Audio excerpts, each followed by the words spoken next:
1979년 10월에 일어난 부마항쟁을 이해하려면 당시의 정치적 사회적 배경을 좀 더 깊이 살펴봐야 해.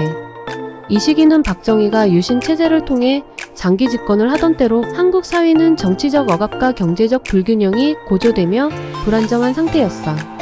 그럼 하나씩 풀어 설명할게. 박정희는 1961년 516 군사정변을 통해 정권을 잡은 후 경제 발전을 내세워 한국을 빠르게 산업화했어. 특히 19만 6,070년대 한국 경제는 수출 주도형 경제 성장을 통해 고도 성장을 이루며 한강의 기적을 만들어냈지. 하지만 이런 경제 성장 이면에는 독재적 통치와 정치적 억압이 있었어.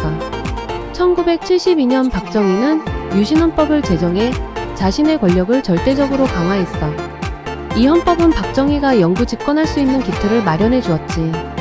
구체적으로는 대통령의 임기 제한을 없애고 대통령이 국회를 해산하거나 긴급 조치를 발동할 수 있는 막대한 권한을 가졌어.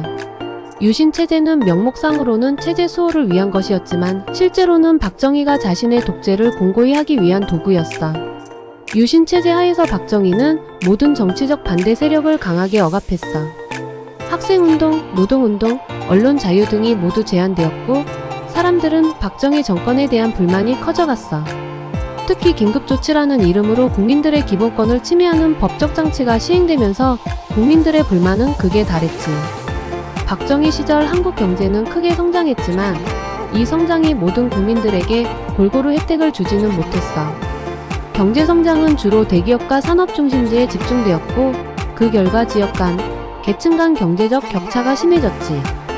특히 노동자들과 농민들은 경제 발전의 혜택을 제대로 받지 못하고 저임금과 열악한 노동 환경 속에서 고통받았어. 대표적인 사건이 바로 YH무역 사건이야. 이 사건은 서울에 위치한 YH무역에서 일하던 여성 노동자들이 회사의 부당한 폐업에 항의하면서 시작됐어. YH무역은 값싼 여성 노동력을 이용해 이윤을 내던 회사였지만 회사가 문을 닫으려 하자 여성 노동자들이 서울 신민당 당사에 들어가 농성을 벌였지. 이때 경찰이 강제로 진압하면서 한 명이 죽고 많은 노동자들이 부상을 입었어. 이 사건은 당시 노동자들이 처한 어려운 상황을 극명하게 보여주는 사례였고 많은 국민들에게 박정희 정권에 대한 불만을 키웠어. 정치적 억압도 당시 사회를 지배하던 중요한 문제였어. 박정희 정권은 정치적 반대 세력을 철저히 억압했고 그 중심에 있던 인물이 바로 김영삼이야. 김영삼은 신민당 총재로 당시 박정희에 맞서는 대표적인 야당 지도자였어. 김영삼은 민주주의와 정치적 자유를 주장하며 박정희 정권을 강하게 비판했지. 특히 1979년 김영삼은 뉴욕타임스와의 인터뷰에서 박정희 정권을 강력하게 비난하면서 미국은 한국의 독재 정권과 민주 정권 중에서 하나를 선택해야 한다는 메시지를 던졌어. 이 발언은 박정희 정권을 자극했고 결국 김영삼을 국회의원직에서 제명시키게 돼. 김영삼의 제명은 당시 정치적 억압의 상징적인 사건이었고 이는 부산과 마산에서 부마항쟁으로 이어지는 직접적인 계기가 되었어. 부산과 마산은 김영삼의 정치적 기반이었어. 김영삼이 제명되자 그의 고향인 이 지역 사람들은 박정희 정권에 대한 강한 반감을 가지게 됐어. 뿐만 아니라 부산과 마산은 당시 경제 발전에서 상대적으로 소외된 지역이었어. 수도권과 경부 쪽 중심으로 진행된 경제개발로 인해 지역 간 불균형이 커지면서 부산과 마산 지역은 상대적 박탈감을 느끼고 있었지. 그래서 김영삼의 제명 사건은 지역적 불만과 결합되어 강력한 저항의 불씨를 지핀 거야. 1979년 10월 16일 부산에서 처음 시위가 시작됐어. 시위대는 박정희 정권에 반대하는 구호를 외치며 거리로 나왔고 유신 철폐, 독재 타도 같은 강력한 정치적 요구를 했지. 이 시위는 곧바로 마산으로 번져서 더 큰 규모의 저항으로 발전했어. 이게 바로 부마항쟁이야. 부마항쟁은 단순한 지역 시위가 아니라 박정희 정권에 대한 전국적인 저항의 상징으로 자리 잡았어. 박정희 정권은 이 항쟁을 진압하기 위해 계엄령을 선포하고 군대까지 동원했어.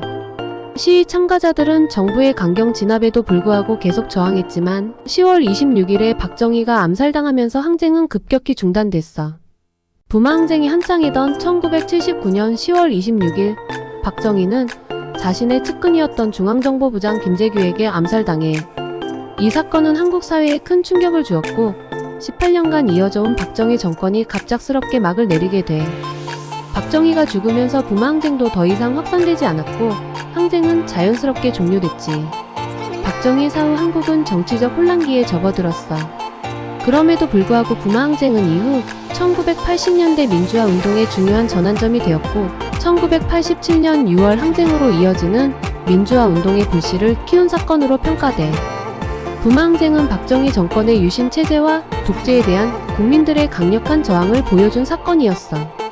이는 단순한 지역 시위가 아니라 한국 사회 전반에 퍼져있던 정치적 억압과 경제적 불평등에 대한 국민들의 불만이 폭발한 상징적인 사건이었지.